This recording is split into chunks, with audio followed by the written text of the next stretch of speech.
வானொலி நேயர்களுக்கு வணக்கம்.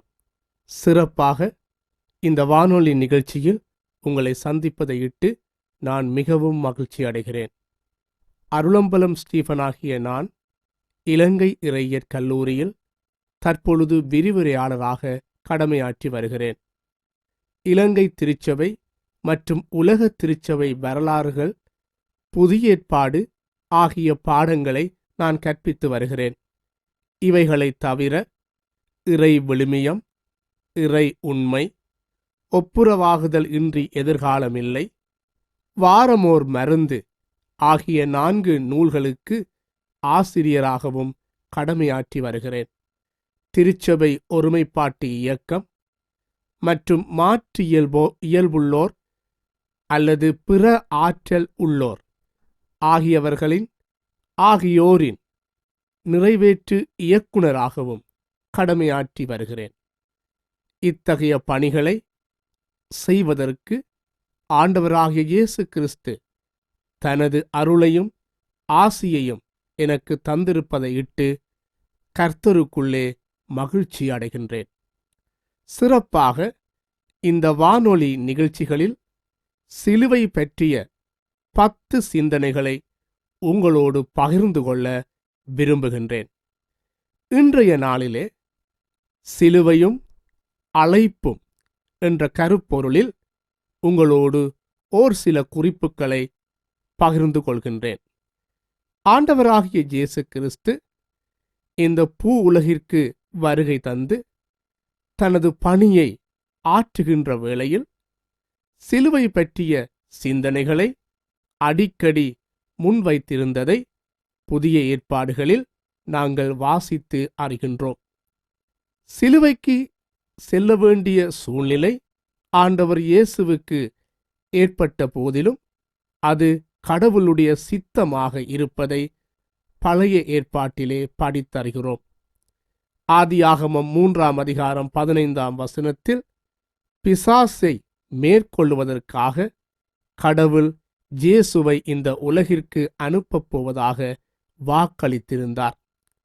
எனவே சிலுவை மரணம் கடவுளால் இயேசுவுக்கு கொடுக்கப்பட்டிருக்கின்ற ஓர் பரிசு பொருளாக காணப்பட்டிருக்கின்றது. இது மாத்திரமன்றி சிலுவையை பற்றி எண்ணும் போது ஆண்டவராகிய இயேசு கிறிஸ்து தன்னுடைய சிலுவை மரணம் பின்வருமாறு நடைபெறும் என திருமறையிலே தெளிவாக கூறியிருக்கிறார். மார்க்கு 8:30-31, 9:30-31, 10:30-31 ஆகிய பகுதிகளை வாசித்து படிக்கும் போது இயேசு தம்முடைய சீடர்களை நோக்கி, மனுஷகுமாரன் பாடுகளை அனுபவிப்பதும் துன்பங்களை அனுபவிப்பதும் அவருக்கு கொடுக்கப்பட்டிருக்கின்ற பொறுப்பாக காணப்படுகின்றது என கூறுகின்றார். மேலும் ஆண்டவர் இயேசு தன்னுடைய போதனைகளில் யோவான் 12 அதிகாரம் 20-26 வரை உள்ள பகுதியில் கோதுமை மணி நிலத்தில் விழுந்து அது மரித்தாலே ஒழிய பலன் கொடுக்க மாட்டாது என்று கூறுகிறார். இந்த வார்த்தைகள் ஆண்டவராகிய இயேசு கிறிஸ்து இந்த பூமியிலே பிறருக்காக மரிக்க வேண்டிய தேவையை எடுத்து காட்டுகின்றது. இவைகளின் அடித்தளத்தில் ஆண்டவர் இயேசுவை பொறுத்தவரையிலே சிலுவை முன்குறித்ததொன்றாக காணப்படுவதோடு ஆண்டவர் இயேசு தனது பணிகளிலே அதற்காக தன்னை ஆயத்தப்படுத்தியதையும் வேத பகுதியில் வாசிக்கின்றோம். எனவே இந்த சிலுவை ஆண்டவர் இயேசுவுக்கு பல்வேறு விதமான அழைப்புகளை கொடுத்திருந்ததை நாம் பார்க்கின்றோம். முதலாவதாக அவருடைய வாழ்க்கையிலே சிலுவை அனுபவம் ஓர் நிராகரிக்கப்பட்ட அனுபவத்தை அவருக்கு கொடுத்தது. யோவான் 1 அதிகாரம் 10-11 அவர் தமக்கு சொந்தமானதிலே வந்தார், அவருக்கு சொந்தமானவர்களோ அவரை ஏற்றுக்கொள்ளவில்லை. எனவே சிலுவை அனுபவம் என்பது ஏற்றுக்கொள்ளப்படாத ஒரு அனுபவம், நிராகரிக்கப்பட்ட ஒரு அனுபவம். இதனை ஆண்டவர் இயேசு தனது பிறப்பிலே அனுபவித்திருந்ததை நாங்கள் பார்க்கிறோம். மத்தேயு 2 அதிகாரம் 1 வசனத்திலிருந்து 12 வரை உள்ள பகுதியை வாசித்து பார்க்கும் போது இயேசு பிறக்கின்ற செய்தி ஜூதர்களுக்கு இறைவாக்கினர்களாலும் தீர்க்கதரிசிகளாலும் முன்கூட்டியே அறிவிக்கப்பட்டிருந்த போதிலும், பெத்லகேமிலே இயேசு பிறந்த போது அவரை பார்ப்பதற்கு யூதர்கள் ஆயத்தப்படவில்லை. மாறாக தூர தேசத்தில் இருந்த சாஸ்திரிகள் வருகை தந்து இயேசுவை பார்த்ததை மத்தேயு அழகாக எமக்கு எடுத்து காண்பிக்கிறார். இந்த பகுதி எதை எடுத்து காண்பிக்கின்றது என்றால், இயேசுவின் பிறப்பின் மாத்திரமல்ல, அவர் பிறந்து பிறராலே ஏற்றுக்கொள்ளப்பட முடியாத ஒரு சூழலிலே இருந்தார் என்பதை காண்பிக்கின்றது. இதுதான் அவருடைய பிறப்பிலே காணப்படுகின்ற நிராகரிக்கப்பட்ட ஓர் அனுபவம். இது சிலுவை அடையாளத்திற்கு ஓர் முன்னடையாளமாக காணப்படுகின்றது. இரண்டாவதாக, இயேசுவினுடைய பணிகளிலே அவர் புறக்கணிக்கப்பட்டிருந்ததை நாங்கள் பார்க்கிறோம். உதாரணமாக மார்க்கு 5ஆம் அதிகாரம் 1ஆம் வசனம் முதல் 19ஆம் வசனம் வரையுள்ள பகுதியிலே ஆண்டவராகிய இயேசு கிறிஸ்து லேகியோன் என்பவரிடத்தில் இருந்து 2000க்கும் மேற்பட்ட பிசாசுகளை துரத்தி இருந்தார். இந்த பிசாசுகள் பன்றிகளுக்குள்ளே சென்றன. இதன் காரணமாக பன்றிகள் உயரமான ஓர் இடத்திலிருந்து தாழ்வான ஒரு இடத்தை நோக்கி விழுந்து தமது உயிர்களை மாய்த்து கொண்டன. இதனை கண்ட மக்கள் ஆண்டவராகிய இயேசு கிறிஸ்துவை நோக்கி, ஆண்டவரே, நீர் எமது பிரதேசங்களிலிருந்து போய்விடும். நீர் இங்கு இருப்பீரே, ஆனால் எங்கள் பன்றிகள் மரித்து போய்விடும். எங்கள் பொருளாதாரத்திற்கு சேதங்கள் ஏற்படுத்தப்பட்டுவிடும். எனவே தயவு செய்து இந்த இடத்திலிருந்து நீர் போய்விடும் என்று இயேசுவை வேண்டிக் கொள்ளுகின்றார்கள். இச்சம்பவம் எதனை எமக்கு காண்பிக்கிறது என்றால், ஆண்டவர் இயேசு தமது பணிகளிலே நிராகரிக்கப்படுகின்றார். அற்புதங்களையும் அடையாளங்களையும் மக்கள் அனுபவித்த போதிலும், அவர் கைகளினால் பல அதிசயங்களை கண்டிருந்த போதிலும், பணிகளிலே ஆண்டவரை நிராகரிக்கின்றனர். தயவு செய்து எங்களை விட்டு போய்விடும் என்று கூறுகின்றனர். இது சிலுவை அனுபவத்தின் இன்னுமொரு வடிவம்.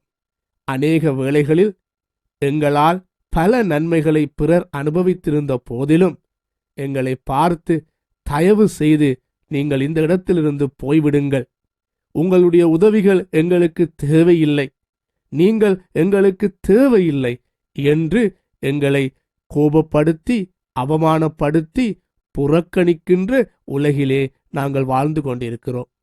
இது ஒரு சிலுவை அடையாளத்திற்கு இன்னுமோர் அனுபவமாகும். மூன்றாவதாக, மார்க்கு 3ஆம் அதிகாரம் 6ஆம் வசனத்தை படித்து பார்க்கின்ற போது, அங்கே சதுசேயரும் ஏரோதியர்களும் ஒன்றாக சேர்ந்து இயேசுவுக்கு எதிராக கொலை குற்றத்தை சூட்டினார்கள். இல்லையேல் இயேசுவுக்கு எதிராக அவரை கொல்லுவதற்கு திட்டமிட்டிருந்தார்கள் என நாங்கள் படிக்கின்றோம். ஆண்டவர் இயேசு செப ஆலயத்திலே ஒரு மனிதனை குணமாக்கியதன் பின்னர் இச்சம்பவம் நடைபெறுகின்றது. இங்கு சதுசேயர் என்பவர்கள் மதவாதிகள், மதத்திலே பலம் மிக்கவர்கள்.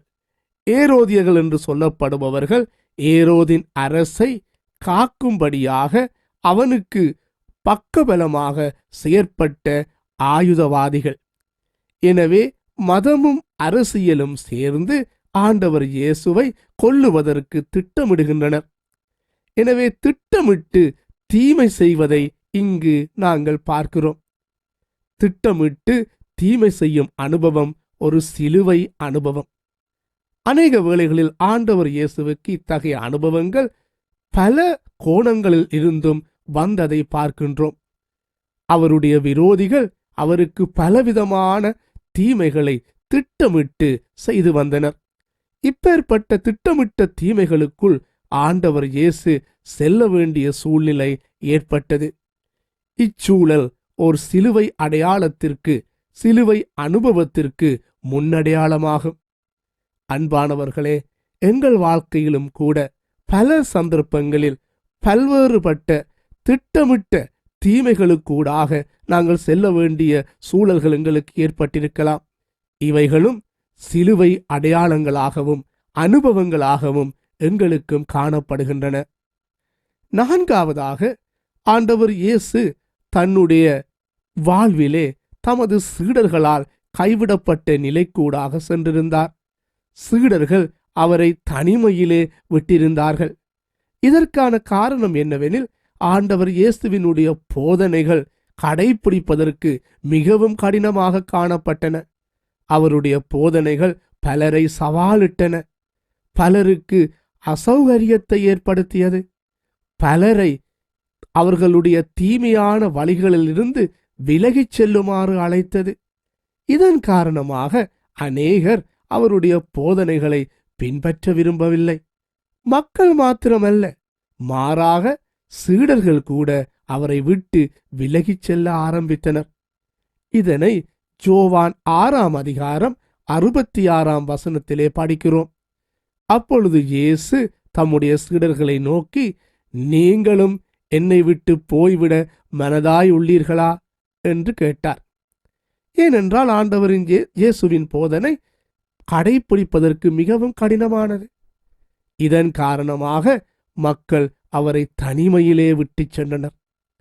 இன்று அநேக வேளைகளிலே நற்செய்தியை கடைபிடிப்பதற்காக, நற்செய்தியில் உள்ள உண்மைகளை எங்கள் வாழ்க்கையிலே ஏற்றுக்கொள்வதற்காக நாங்கள் தனிமையிலே விடப்பட்டிருக்கலாம். நற்செய்தியின் நிமித்தம் தனிமையை நாங்கள் அனுபவிக்க கூடும். ஆண்டவர் இயேசு அன்று நற்செய்தியின் நிமித்தம் தனிமையை அனுபவித்தது போல இன்றும் நாங்களும் இத்தகைய தனிமையை அனுபவிக்க கூடும். இதுவும் ஒரு சிலுவை அடையாளத்திற்கு ஒரு முன்னடையாளமாகும்.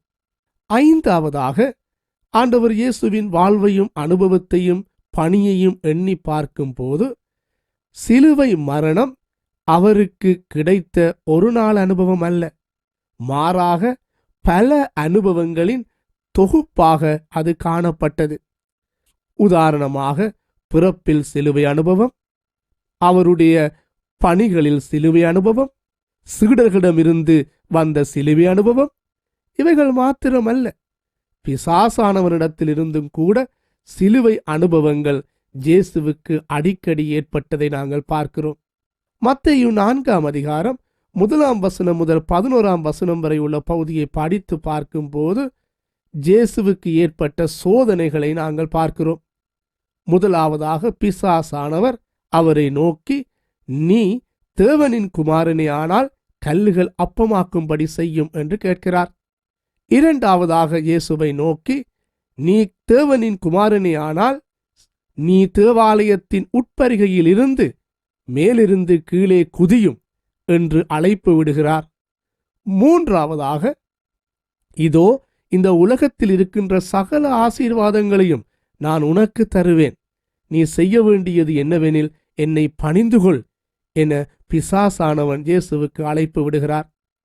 இத்தகைய 3 சோதனைகள் இருந்தும் ஆண்டவர் இயேசு தேவனுடைய வார்த்தையை உபயோகித்து தன்னை காத்து கொள்வதை நாங்கள் பார்க்கின்றோம். சிறப்பாக ஆண்டவர் இயேசு கற்களை அப்பமாக்கி உணவாக உண்ண விரும்பவில்லை.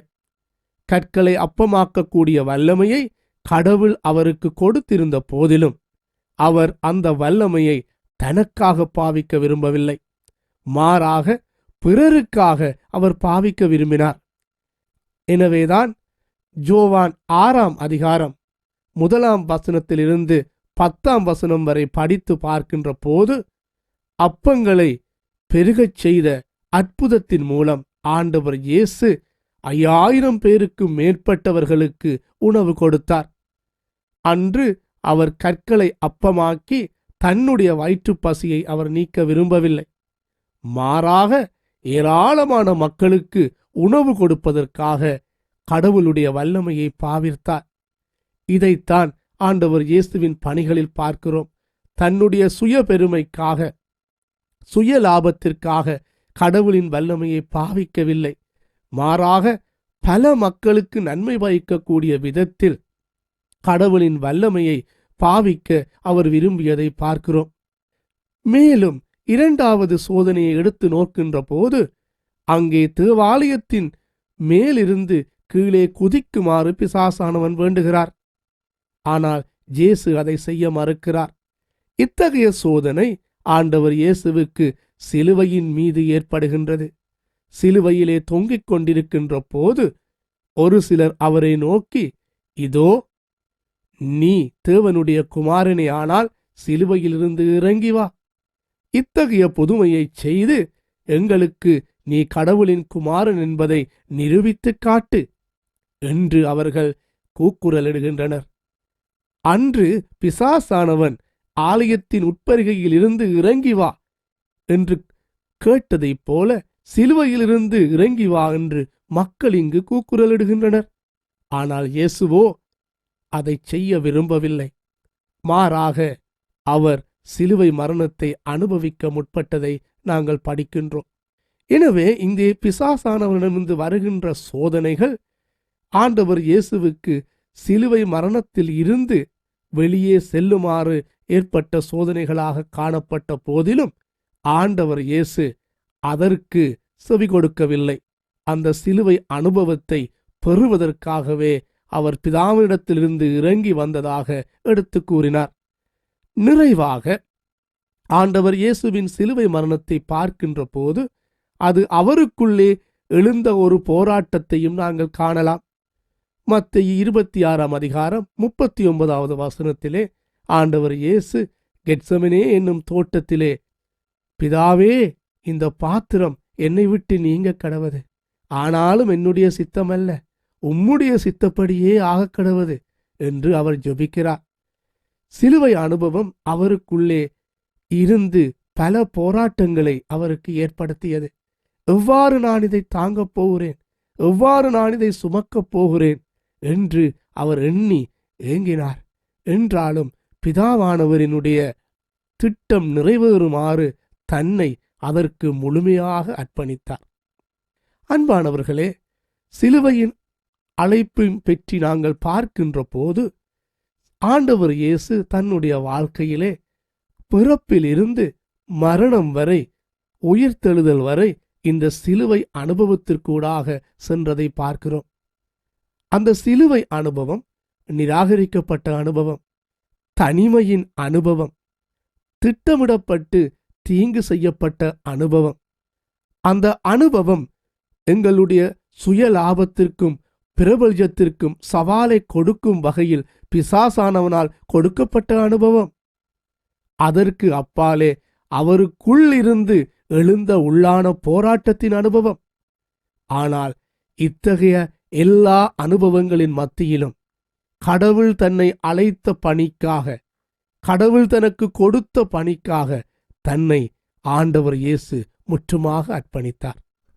எனவே அன்பானவர்களே, இந்த வானொலி நிகழ்ச்சியை கேட்டுக்கொண்டிருக்கின்ற நீங்கள் உங்களுடைய வாழ்க்கையிலே இந்த சிலுவை அனுபவம் கொடிய அனுபவம், இந்த அனுபவத்திற்கூடாக நீங்களோ உங்கள் குடும்பமோ சென்று கொண்டிருக்கலாம்.